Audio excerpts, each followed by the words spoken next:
Ma belle-fille m'a demandé un jour d'arrêter de venir à ces événements scolaires. Elle n'a pas hésité une seconde. « Tu n'es pas mon vrai père et je n'aime pas que les gens pensent qu'on est liés », a-t-elle dit d'une voix froide, presque détachée. Ces mots, simples en apparence, ont pourtant frappé quelque chose de profond en moi, quelque chose que 14 années de dévouement n'avaient jamais réussi à rendre indestructible. Je l'avais rencontrée lorsqu'elle n'avait que 3 ans, à Lyon, peu après avoir épousé sa mère, Claire. À l'époque, elle pleurait la nuit, faisait des cauchemars, et c'est moi qui restais éveillé pour la rassurer. J'étais celui qui préparait ses petits déjeuners, qui l'emmenait à l'école sous la pluie, qui applaudissait le plus fort lors de ses spectacles. Je ne cherchais pas à remplacer son père biologique, je voulais simplement être quelqu'un sur qui elle pouvait compter. Mais ce jour-là, dans le couloir bruyant du lycée, tout cela semblait n'avoir jamais existé. Je me souviens encore de la scène. Elle venait de terminer une représentation musicale, magnifique, assurée, confiante. J'étais assis au fond de la salle avec un bouquet de pivoine blanche, ses fleurs préférées autrefois. Quand nos regards se sont croisés, son sourire s'est figé. Elle a détourné les yeux, comme si ma présence était une erreur qu'elle ne pouvait pas corriger. Après le spectacle, j'ai tenté de la féliciter. C'est là qu'elle m'a lancé cette phrase, nette, tranchante. Autour de nous, les autres parents parlaient, riaient, mais pour moi, tout était devenu silencieux. Je suis resté immobile, les fleurs à la main, incapable de comprendre comment on pouvait effacer 14 ans en quelques secondes.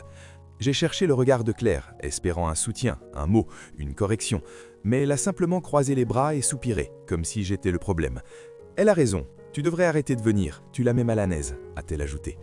Pas de nuance, pas d'hésitation, juste une validation froide de ce rejet. À cet instant, quelque chose s'est brisé, mais pas de la manière dramatique que l'on imagine.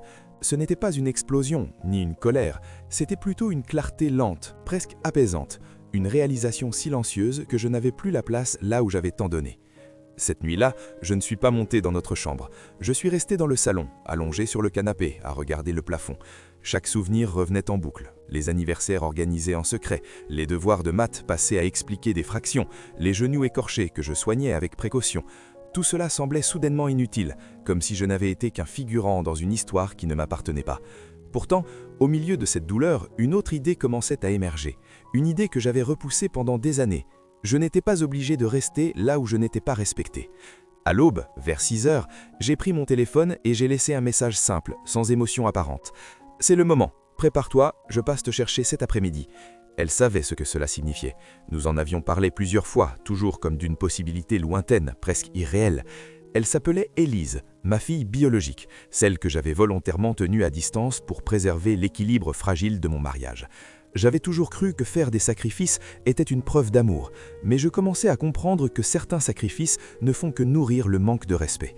Quand je suis arrivé à la gare de Grenoble ce jour-là, elle était déjà là, plus grande que dans mes souvenirs, plus mature aussi. Ses cheveux étaient attachés en une queue de cheval et son regard, à la fois calme et observateur, m'a immédiatement apaisé. Elle n'a posé aucune question. Elle est simplement montée dans la voiture et a dit « On rentre à la maison ?» Ce simple mot « maison » avait une signification différente venant d'elle. Pour la première fois depuis longtemps, je me suis senti attendu quelque part. Sur le chemin du retour, nous avons peu parlé, mais ce silence n'était pas lourd, il était confortable, presque nécessaire. Je réalisais que je n'avais jamais vraiment connu ce genre de tranquillité. Chez moi, tout était devenu une routine mécanique. Payer les factures, résoudre les problèmes, maintenir une façade. Mais là, à côté d'Élise, il n'y avait rien à prouver, rien à justifier. Juste être présent suffisait. Lorsque nous sommes arrivés devant la maison, le soleil était encore bas. Claire et sa fille dormaient probablement, convaincus que j'étais quelque part à ruminer en silence. J'ai ouvert la porte sans chercher à être discret. Les clés ont tinté, la porte a claqué. Quelques minutes plus tard, des pas pressés ont résonné dans l'escalier. Claire est apparue, confuse, suivie de sa fille, visiblement irritée. « Qui est-ce » a demandé cette dernière, en regardant Élise. Je me suis contenté de répondre calmement « C'est ma fille ». Le silence qui a suivi était plus lourd que n'importe quelle dispute. Claire a cligné les yeux, incapable de comprendre, mais moi, pour la première fois depuis des années, je savais exactement ce que je faisais, et surtout, pourquoi je le faisais. Partie 2. Claire est restée figée quelques secondes, comme si mon annonce venait de fissurer toute la réalité qu'elle croyait maîtriser. « Ta fille » a-t-elle répété, la voix plus basse mais tendue. Derrière elle, Camille, ma belle-fille, plissait les yeux, cherchant à comprendre si c'était une blague ou une provocation. Mais il n'y avait ni ironie ni colère dans ma posture, juste une certitude calme, presque froide. Élise, elle, n'a rien dit. Elle a simplement fait rouler sa valise jusqu'au couloir, observant la scène avec une maturité silencieuse qui contrastait fortement avec l'agitation autour d'elle. « Pourquoi est-elle ici ?» a finalement lancé Claire en descendant les marches d'un pas rapide.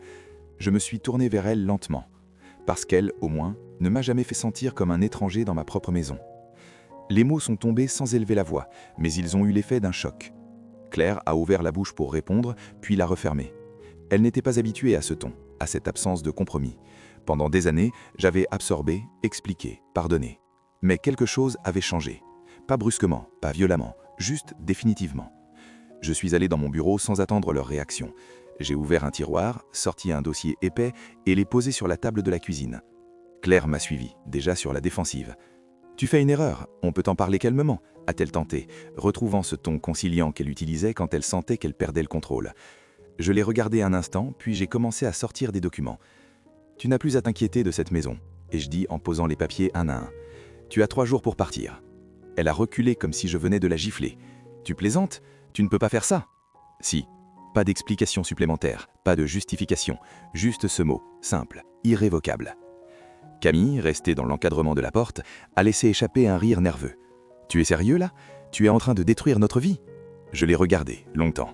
Et pour la première fois, je n'ai ressenti ni culpabilité ni besoin de la rassurer.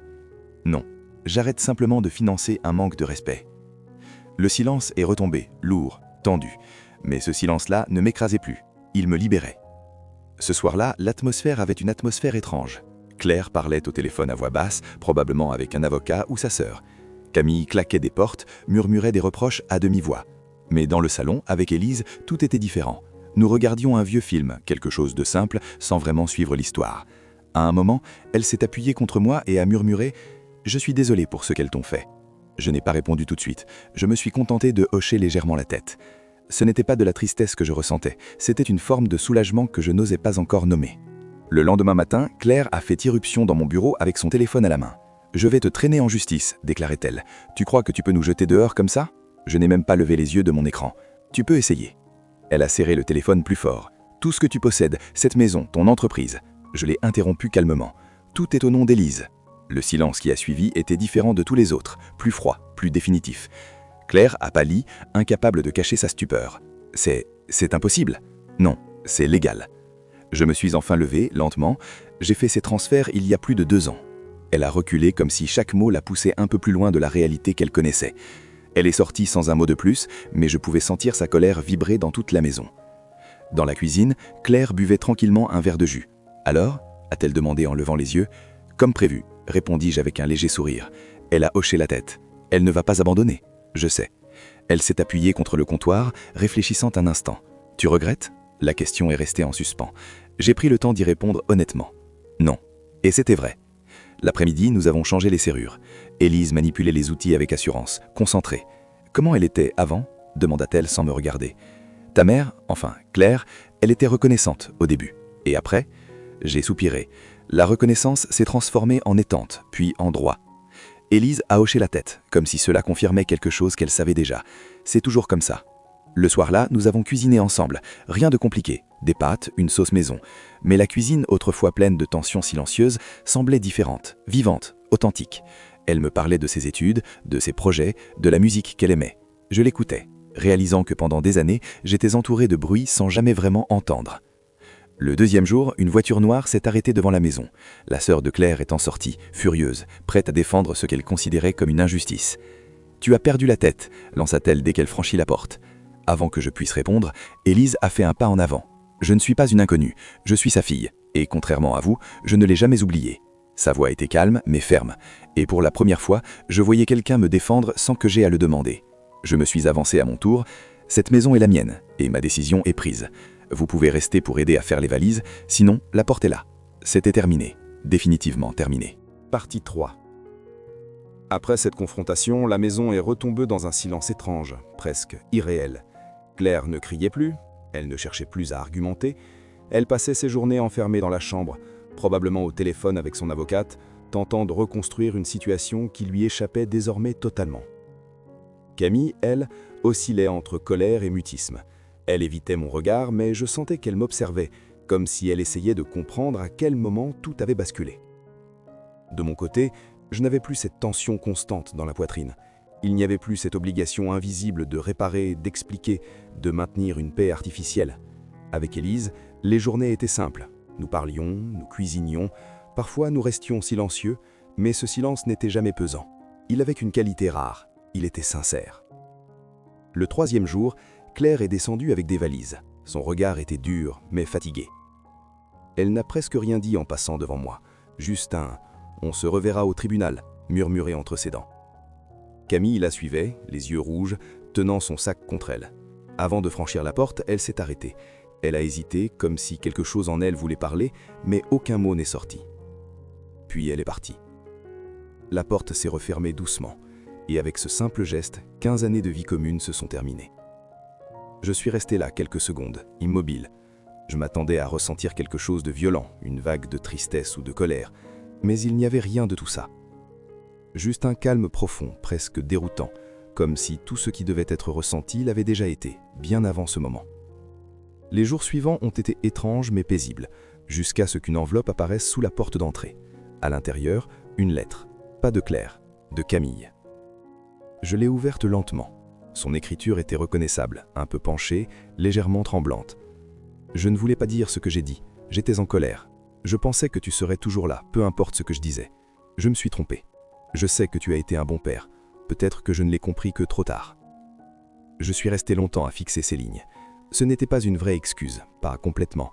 Il manquait quelque chose, une reconnaissance claire, une compréhension réelle de la blessure. Mais ce n'était plus la colère froide du couloir, c'était autre chose, de la peur peut-être, ou du regret. Élise est entrée dans la pièce sans faire de bruit. Elle a vu la lettre, mon expression, et n'a pas posé de questions. Elle s'est simplement assise en face de moi.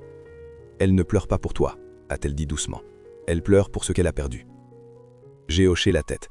Je sais. Et c'était ça la vérité. Camille ne pleurait pas l'homme que j'étais. Elle pleurait la sécurité, le confort, la certitude que je serais toujours là, quoi qu'il arrive. Mais cette version de moi n'existait plus. Quelques jours plus tard, elle est revenue, seule. J'ai entendu frapper à la porte en début de matinée. Quand j'ai ouvert, elle était là, sans maquillage, les yeux gonflés, un sac à l'épaule. Elle avait l'air plus jeune, presque fragile. « Maman ne sait pas que je suis ici », murmura-t-elle. « Je voulais te parler. » Je n'ai rien dit tout de suite. Je l'ai simplement regardée, cherchant dans son expression quelque chose que je connaissais, la petite fille que j'avais élevée, celle qui courait vers moi en riant, celle qui m'appelait papa sans hésitation. Mais cette image appartenait au passé. « Qu'est-ce que tu veux ?» demandai-je finalement. Elle a baissé les yeux. « Je sais que j'ai tout gâché. Je ne savais pas que ça irait aussi loin. Je pensais que tu resterais. » Un léger sourire triste m'échappa. C'est justement ça le problème. Le silence s'installa entre nous. Élise apparut derrière moi, observant la scène sans intervenir. Puis, après quelques secondes, elle a dit calmement « Si elle reste, ce n'est pas en tant que fille, c'est en tant qu'invitée. » Camille a levé les yeux, surprise, puis elle a hoché la tête. « D'accord. » Nous lui avons donné la chambre d'amis, simple, froide, sans les privilèges auxquels elle était habituée. Elle n'a rien dit. Les jours suivants ont été tendus mais révélateurs. Elle faisait des efforts, maladroits, hésitants. Elle proposait d'aider, de cuisiner. Je refusais poliment. « Les invités ne cuisinent pas », lui rappelai-je une fois. Ce n'était pas de la cruauté, c'était une limite. Un soir, je l'ai trouvée assise dans le jardin sur une vieille balançoire qu'elle adorait enfant. Elle regardait le sol, les mains serrées. « J'ai tout gâché, hein ?» a-t-elle demandé. Je ne me suis pas assis à côté d'elle, je suis resté debout. « Oui », répondis-je simplement. Elle essuya les larmes. « Je pensais que tu resterais. » J'ai regardé l'horizon. Les gens confondent souvent loyauté et tolérance infinie. Ce n'est pas la même chose. Elle n'a rien répondu. Quelques jours plus tard, elle est repartie. Cette fois sans prévenir. Juste une note sur la table. « Je retourne avec maman. Je ne suis pas à ma place ici. Mais merci pour tout ce que tu as fait. » Je l'ai lu une fois, puis une deuxième. « Tu as été un bon père. » Encore cette phrase au passé. Mais cette fois, elle ne m'a pas fait mal. Le jour de l'audience est arrivé après peu. Le tribunal était calme, presque froid. Claire était là, accompagnée de son avocate. Elle ne m'a pas regardé. Quand les arguments ont été présentés, tout est devenu clair. Les transferts, les documents, les dates, tout était légal, tout était préparé. Le juge a rapidement tranché. Rejet de la demande. C'était terminé. En sortant, Élise m'attendait dans le couloir. Elle n'a pas posé de questions. « C'est terminé », dis-je. Elle a simplement hoché la tête. Le soir, nous avons dîné ensemble. Un repas simple, mais paisible, réel. Plus tard, je suis resté devant la porte d'entrée, regardant la serrure que nous avions remplacée ensemble. Cette porte ne protégeait plus une maison pleine de tensions, elle protégeait la paix. J'avais longtemps cru qu'être père signifiait être présent, quoi qu'il arrive. Maintenant, je comprenais autre chose. Être père, c'est aussi savoir quand arrêter de se sacrifier pour quelqu'un qui ne voit plus ta valeur. Je n'étais peut-être pas son vrai père, mais j'étais réel. Et désormais, pour la première fois depuis longtemps, je l'étais aussi pour moi-même.